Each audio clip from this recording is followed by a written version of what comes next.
Hi guys! Welcome sa ating bagong lesson. Ito ang You're All I Need ng White Lion. Pasensya na po sa kayo sa aking boses, medyo paos. Pero gayon pa man, patuloy tayo magtuturo. Medyo mabahaba to. Kaya kung hindi ka pa nakapag-subscribe, pakipindot lang subscribe button. Gayon na rin notification bell para maging updated ka sa magagawin ko pang videos na katulad ito. Okay? Hatiin natin siya sa intro, verse, chorus, bridge, solo chords, at saka outro. Medyo anim yan, kaya medyo mababa. Intro chords, D over F sharp.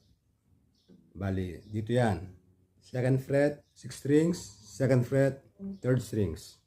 Locking pattern, 6, 3, 4. Yung number, yan yung numbered octave strings. Tapos, 2, 2. 3rd fret, tapos 2nd fret. Tapos 3, 4. Okay?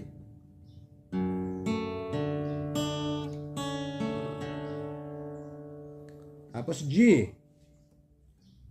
Position, 3rd fret 6, 2nd fret 5th strings. Locking pattern, 6, 5. 2, 3. 2, 3. 2, 3. Okay? Baling 2, pagdating sa 2, open.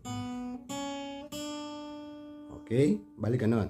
So, 6, 5. So, pag pinagsama natin yung dalawa, yung bali yung sa intro, 2 beses to.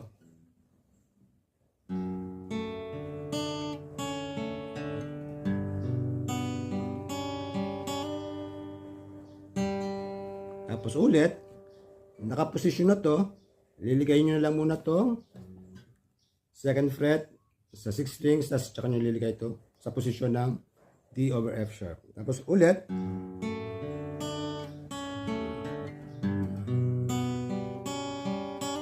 patlo,